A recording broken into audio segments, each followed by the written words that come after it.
Selamat datang di channel saya Serangga Gatal. Jangan lupa di subrek, like and share. Mimin doakan semoga kita sehat semua. Oke, kita mulai.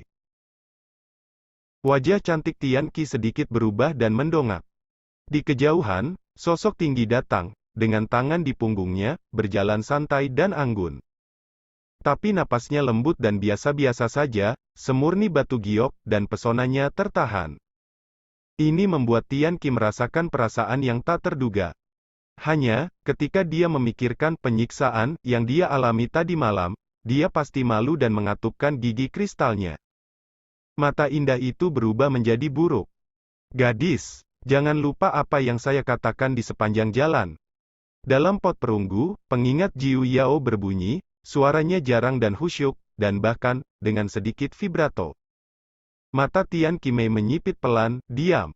Su Yihun tidak peduli. Dia berkata sambil tersenyum, sepertinya kamu telah mengubah wajahmu sebelumnya. Jika tidak, muridku akan segera mengenalimu. Dia tidak bisa melupakan bahwa ketika dia berada di jurang meteorit benua Changqing beberapa waktu lalu, gadis ini muncul di kedalaman bayangan bulan berdarah, mencoba membawa King Wan pergi. Tian Qi mengerucutkan bibirnya dan mengabaikannya. Dia secara emosional bergejolak dan khawatir dia akan meledak di luar kendali begitu dia membuka mulutnya. Dan kamu? Su Yi melihat ke pot perunggu, sudah bertahun-tahun aku tidak melihatnya, kenapa aku hanya bisa bersembunyi di True Void Dao pot kecil ini? Saat terakhir kali kita bertemu, kamu sangat mendominasi. Sangat, berani melakukan sesuatu padaku. Panci perunggu itu bergetar hebat seperti ketakutan. Tuan salah paham. Dia mengenakan baju besi cian dan memegang tombak perak, dia pemberani dan tak tertandingi. Begitu muncul, aura tubuh itu mengubah situasi dan kekosongan menjadi kacau. Orang ini adalah sosok kuat yang bergegas keluar dari bayangan bulan berdarah dan menyerang Su Yi. Namun, begitu dia muncul saat ini, dia menarik kekuatannya, meletakkan tombak di tangannya, dan memberi Su Yi hadiah besar dengan tulus. Kemudian berkata, Tuan tidak tahu. Pada saat itu, saya tidak tahu siapa lawannya. Jadi saya melakukan hal-hal bodoh seperti itu. Setelah kejadian hari itu berakhir, saya menyesalinya dan tidur. Ini memalukan, saya berharap saya tidak bisa datang dan meminta maaf kepada orang dewasa sesegera mungkin. Tingginya 3 kaki, dan napasnya adalah teror yang tak terbatas. Tapi saat ini, di depan Su Yi, dia sepertinya ingin membenamkan kepalanya di tanah, dengan ekspresi penyesalan dan kecemasan yang rendah hati. Tian Qi mau tidak mau terkejut, matanya melebar, ini terlalu teliti? Sebelumnya, dia memiliki firasat bahwa Paman Jiu Yao akan sangat pengecut ketika dia melihat reinkarnasi dari penonton, tetapi dia tidak menyangka bahwa dia akan begitu pengecut. Su Yi tersenyum dan berkata, tidak perlu menyebutkan hal-hal sepele ini. Saya sangat bingung. Alam bintang merah, salah satu dari 100 alam bintang di kedalaman langit berbintang. Dan Jiu Yao, adalah dewa perang pertama di alam bintang ini. Pada puncaknya, ia memiliki Taoisme tingkat gua, dan dianggap sebagai salah satu kekuatan tertinggi di kedalaman dunia. Langit berbintang. Tapi sekarang, orang ini terjebak dalam pot kekosongan sejati, hanya menyisakan jiwa, yang terlalu mengejutkan. Sejujurnya, tubuh bagian bawah dihancurkan di tanah terlarang Xingxuan. Jiu Yao menjawab dengan hormat. Begitulah. Su Yi mengangguk. Area terlarang Xingxuan adalah salah satu dari 7 area terlarang yang terkenal di kedalaman langit berbintang. Ini juga merupakan kehidupan 9 tahun bagi orang-orang di dalam gua. Apa hubunganmu dengannya? Su Yi melirik Tian Qi. Jiu Yao berkata tanpa ragu, saya pernah berutang budi pada pavilion Jiu Tian, dan berjanji untuk tinggal di Xiao Tian untuk mengawalnya. Su Yi mendengus dan berkata, kalau begitu, apakah kamu tahu identitas dan asalnya? Sebelum Jiu Yao bisa menjawab, Tian Qi mau tidak mau berkata dengan dingin, mengapa memberitahumu? Paman Jiu Yao, kamu tidak boleh mengatakannya. Xiao Tian Qi, dia merasakan rasa frustrasi di hatinya. Bagaimana melihat bagaimana perasaannya saat ini, Jiu Yao, seperti pengkhianat. Tidak ada harapan. Dia bahkan curiga bahwa saat ini Su Xuanjun meminta Jiu Yao untuk membersihkan dirinya, dan Jiu Yao bahkan tidak akan mengerutkan kening. Su Yi menginstruksikan, "Oke, tetap di samping." "Ya." Jiu Yao menundukkan kepalanya dan menyerah. "Apa yang kamu cari dariku?" Su Yi menatap Tian Qi lagi, matanya sedikit halus. Wanita ini sepertinya mengerti apa yang terjadi semalam. Ditatap oleh mata Su Yi, Tian Qi merasa tidak nyaman untuk sementara waktu, jadi dia tidak sabar untuk mengabaikan apapun dan memukuli pria di depannya untuk sementara waktu. Tetapi pada akhirnya, dia menahan diri dan berkata dengan kaku, "Saya harap Yang Mulia dapat mengembalikan King Wan kepada saya." "Kenapa?" Su Yi sangat tertarik. Su Yi menggelengkan kepalanya sambil tersenyum, dan berkata, "Wan Er sudah menjadi wanitaku, aku memiliki keputusan akhir tentang nasibnya." Kata-katanya santai tapi tidak perlu dipertanyakan lagi. Jiu Yao mau tidak mau menyentuh telapak tangannya dengan penuh semangat di satu sisi, dan berkata, "Ini benar-benar acara yang sangat membahagiakan. Dikultivasikan dalam 8 kehidupan. Surga." Dia sangat marah sehingga dia tidak sabar untuk mengusir Jiu Yao, akan baik-baik saja jika dia tidak membantu, dia sebenarnya membantu orang lain untuk menipu dirinya sendiri. Bagaimana bisa ada paman seperti itu? Tetapi bagaimana jika saya tidak mengambil King Wan? Surga berdoa. Xiao Tianqi, jangan lakukan hal bodoh. Tidak menunggu Su Yi berbicara, Jiu Yao tidak bisa menahan diri untuk tidak berkata, "Aku punya alasan bagus untuk curiga bahwa tuanmu telah lama menganggapmu sebagai bidak catur, dan dia ingin melempar batu untuk menanyakan arah, dan dia punya rencana lain. Kalau tidak, mengapa dia mengirim King Wan ke alam bintang Xuan Huang? Mengapa King Wan muncul di sebelah Tuan Guanzu? Pasti ada misteri yang tidak kamu ketahui." Surga. Dia menyadari bahwa dia tidak bisa bicara lagi. Hanya Jiu Yao tidak akan membiarkannya menghadapi reinkarnasi penonton. "Jika aku tahu, aku tidak akan membawamu bersamaku." Tian Qi sangat tertekan hingga menjadi gila. "Anda juga curiga bahwa lelaki tua dari paviliun Jiu Tian berkomplot melawan saya?" Su Yi memandang Jiu Yao, sedikit terkejut. "Melaporkan kepada Tuan, masalah ini penuh dengan keanehan, dan Anda dapat mendeteksi sesuatu yang salah dengan sedikit otak." Jiu Yao berkata cepat. "Ya, siapa yang bisa melihat sesuatu? Bagaimana mungkin orang tua itu tidak tahu?" Su Yi berkata, "Tapi dia baru saja melakukannya, dan dia sepertinya tidak khawatir ketahuan olehku. Aku khawatir ada sesuatu yang tersembunyi di dalamnya." Jiu Yao dengan ragu-ragu berkata, "Tuan, menurut saya, semua ini mungkin terkait dengan pengalaman hidup Xiao Tianqi." Su Yi berkata, "Asal-usulnya memang tidak sederhana. Saya telah memeriksa. Ada jejak jiwa yang sangat istimewa di dalam jiwanya, yang merupakan jejak unik yang hanya dapat dimiliki oleh keturunan ras roh bawaan." "Ras roh bawaan?" Jiu Yao tergerak dan berkata, "Di kedalaman langit berbintang, hanya ada 2 klan spiritual bawaan yang diketahui saat ini, satu adalah klan Su dari Skyfire Spirit, dan yang lainnya adalah King Luan Spirit. Klan Feng, dan, kedua klan ini adalah klan kuno pelindung Dao, yang paling misterius di Dongsuan Yu." Su Yi sedikit mengangguk. Ada 7 penjaga kuno di wilayah bintang Dongsuan. Keluarga Jiang di mana King Tang berada dan keluarga Zong di mana Zong Ruoxi berada adalah salah satunya. Namun, dengan kehancuran klan Jiang kuno di masa lalu, hanya ada 6 klan Tao kuno yang tersisa.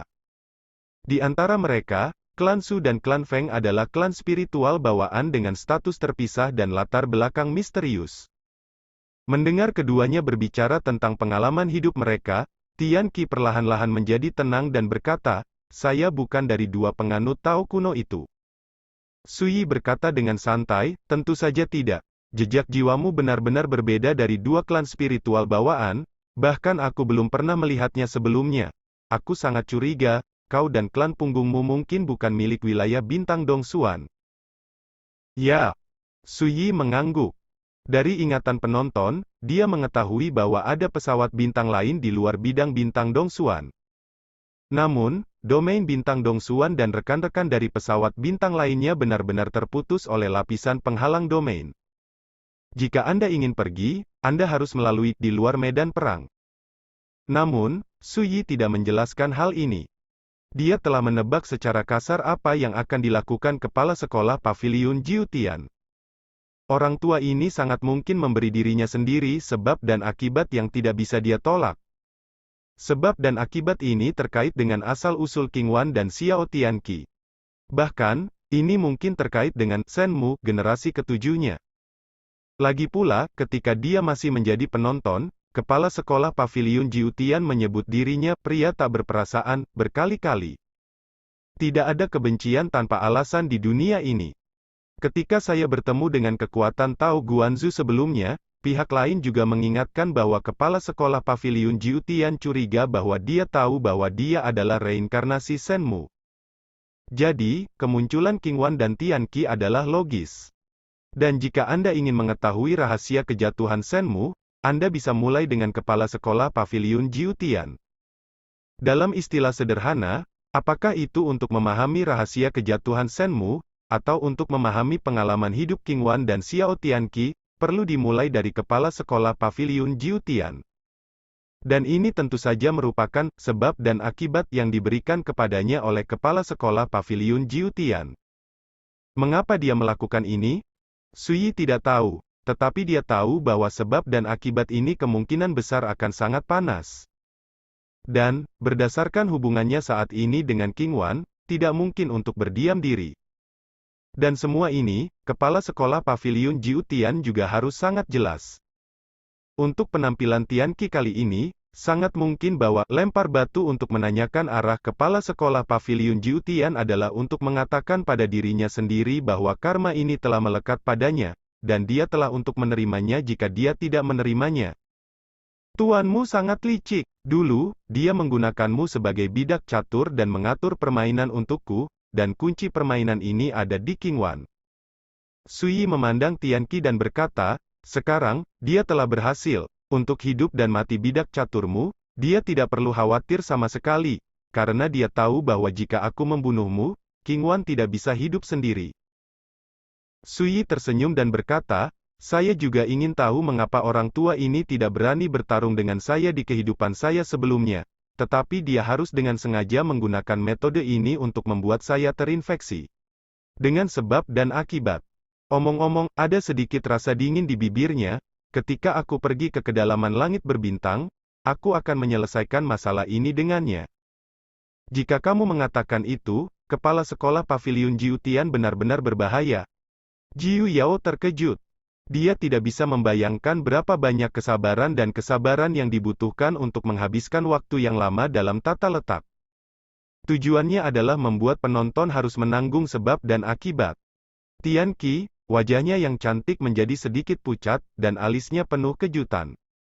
Mustahil, saya tidak percaya guru akan melakukan ini. Surga berdoa setiap kata. Tapi suaranya agak bingung. Tidak diragukan lagi, dianggap sebagai bidak catur oleh tuannya membuatnya tidak dapat diterima sama sekali. Percaya atau tidak, Anda akan tahu nanti. Su Yi menghela nafas ringan, matanya sedikit menyedihkan. Dalam analisis terakhir, kamu juga orang yang menyedihkan. Di masa depan, bahkan demi cinta, aku akan menyelesaikan sebab dan akibat ini. Tianqi tertegun dan terdiam. Setelah beberapa saat, dia berbalik dan pergi. Tianqi kecil, mau kemana?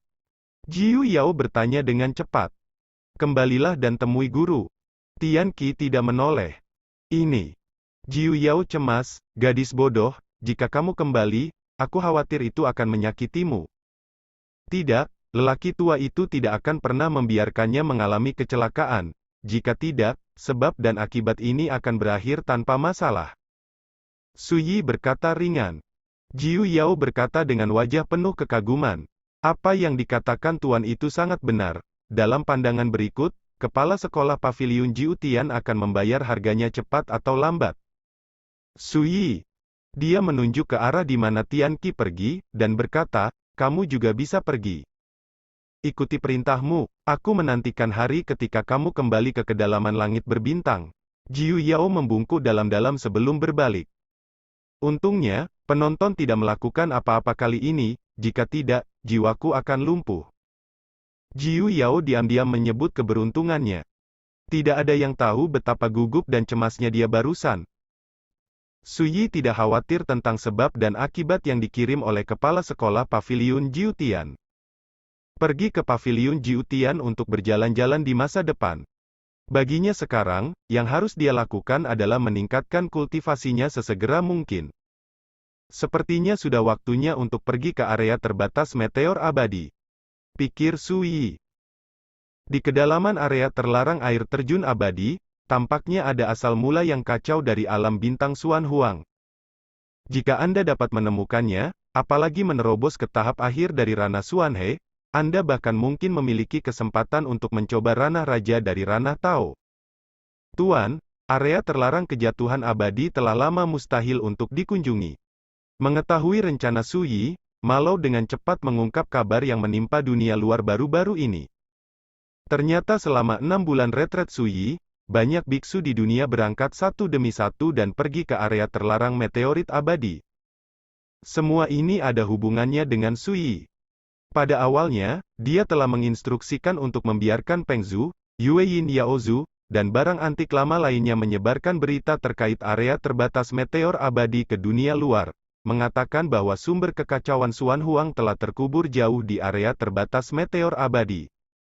Ini dilakukan pada saat itu untuk memancing kekuatan kultivasi tersebut dari kedalaman langit berbintang, dan menggunakannya untuk membunuh lawan. Tapi saat berita ini menyebar ke seluruh dunia, anak di daerah terlarang Xianyun telah menjadi harta peluang paling menarik di dunia. Saya tidak tahu berapa banyak biksu, terlepas dari kehidupan mereka, pergi satu demi satu, dan bahkan banyak kaisar di dunia yang patah hati dan mengambil tindakan. Tapi kenyataannya kejam. Belum lama ini, beberapa tetua kerajaan pergi ke sana dan baru saja memasuki area luar area terlarang Xianyun, mereka mengalami penyergapan yang mengerikan. Apa yang mereka lakukan? Malo dengan cepat berkata, pada periode berikutnya, hal serupa terjadi berkali-kali, dan dunia menyebar. Area terlarang meteorit abadi telah lama diblokir dan ditempati oleh pembangkit tenaga listrik di kedalaman bintang langit. Sampai hari ini, bahkan orang-orang di kerajaan pun ketakutan dan tidak berani pergi ke sana dengan mudah. Mendengar ini, Suyi segera mengerti bahwa pembangkit tenaga listrik yang datang dari kedalaman langit berbintang bukan hanya mereka yang muncul di laut bintang jatuh. Masih ada kelompok, sudah selangkah lebih maju dari area terlarang meteorit abadi. Ini tidak diragukan lagi membuktikan bahwa rencana awalnya berhasil, menarik beberapa pembangkit tenaga listrik dari kedalaman langit berbintang untuk pergi ke area terlarang air terjun abadi untuk mati. Namun, sekarang tampaknya sekelompok orang yang pergi ke area terbatas meteor abadi jelas belum mati. Itu serunya. Suyi menantikannya. Selanjutnya, dia berdiam di Gua Taixuan selama beberapa hari, mengatur beberapa hal, dan berangkat sendiri. Pada awalnya, Suyi berencana mengundang Kaisar Iblis Tianyao untuk pergi bersamanya, tetapi dia akhirnya menyerah. Area terlarang meteorit abadi terlalu berbahaya. Menurut peta rahasia kulit binatang, Raja Kerajaan Dongyu dapat dimusnahkan dalam sekejap. Belum lagi area terlarang meteorit abadi hari ini, ada juga pria kuat dari kedalaman langit berbintang. Dalam keadaan seperti ini, akan lebih tepat baginya untuk bertindak sendiri. Jika terjadi kecelakaan, Kaisar Iblis Tianyao tidak akan terlibat. 2 hari kemudian, ada kegelapan yang menyesakkan di udara. Dan di pegunungan tidak jauh, ada gerbang setinggi ribuan kaki.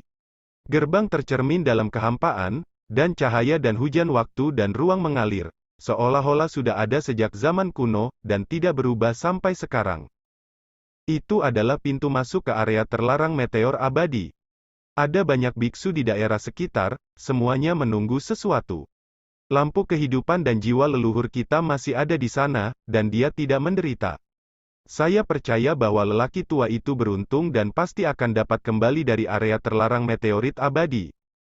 Seseorang berbisik. Aduh, sudah beberapa bulan, 8 leluhur kerajaan klan kami, dan sekarang hanya 2 lampu kehidupan dan jiwa yang masih menyala. Seseorang tampak sedih. Orang-orang mati demi kekayaan dan burung-burung mati demi makanan. Bagi para beku, nasib baik dan kesempatan seperti itu sungguh terlalu menggoda. Seseorang menghela nafas. Tidak, saya mengirim lampu kehidupan dan jiwa tetua Taisang untuk padam. Terdengar teriakan panik. Hal ini membuat suasana di sekitar semakin mencekam. Selama waktu itu, para biksu dari seluruh dunia datang berbondong-bondong, semuanya masuk ke area terlarang meteorit abadi untuk menjelajahi keberuntungan, tetapi hanya ada segelintir orang yang bisa bertahan pada akhirnya.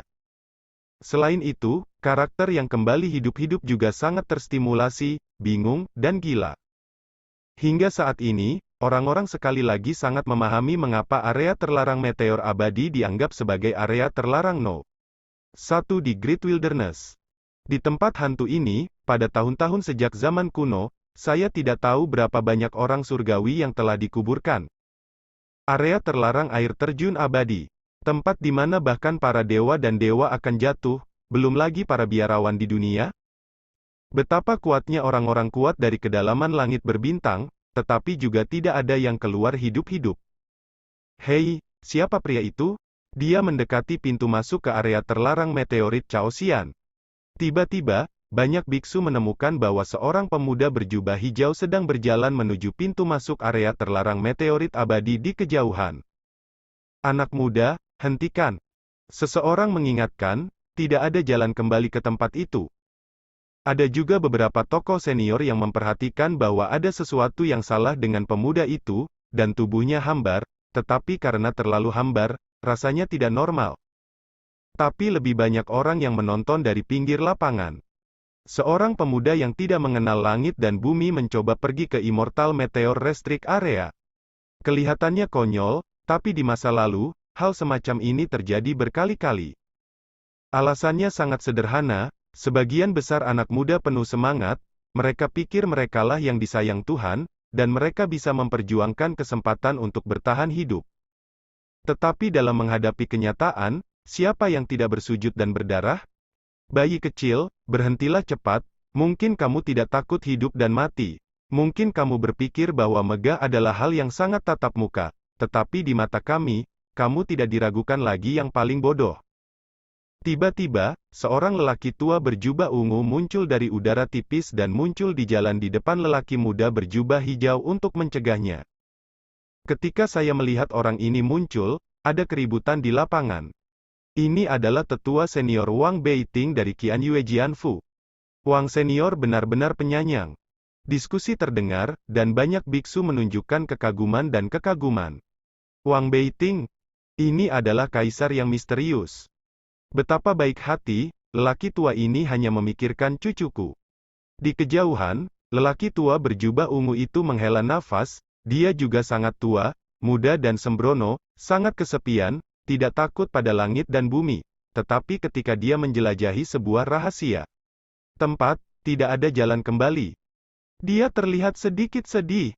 Hanya pada saat itulah semua orang menyadari bahwa alasan mengapa Wang Beiting keluar untuk mencegahnya adalah karena pemuda di Qingpao agak mirip dengan cucunya yang telah meninggal. Untuk sesaat, semua orang dipenuhi emosi. Hanya ekspresi Suyi yang sedikit aneh dan lucu. Terima kasih atas pengingatnya. Suyi mengangguk sambil tersenyum, pihak lain tidak baik hati, dan itu benar-benar membuatnya tidak peduli tentang apapun. Berbicara, dia maju selangkah. Tidak mendengarkan? Pria tua berjubah ungu itu sedikit marah dan mengerutkan kening. Para pembudidaya di kejauhan juga sedikit tidak senang. Merasa bahwa Suyi tidak mengenal orang baik dan terlalu tidak tahu apa-apa. Diiringi suara itu, seorang wanita berbaju merah dengan penampilan memukau muncul di lapangan entah dari mana. Penonton hening dan hening. Semua orang tercengang, rahang mereka hampir jatuh. Mungkinkah pemuda berjubah hijau itu Master Pedang Xuan Jun? Pria tua berjubah ungu membeku di mana-mana, seolah disambar petir, benar-benar tercengang. Hanya ada satu kata seru yang tersisa di pikiranku, persetan. Sekian dulu update-annya, tunggu lanjutannya di channel saya Serangga Gatal, di subscribe ya guys. Terima kasih.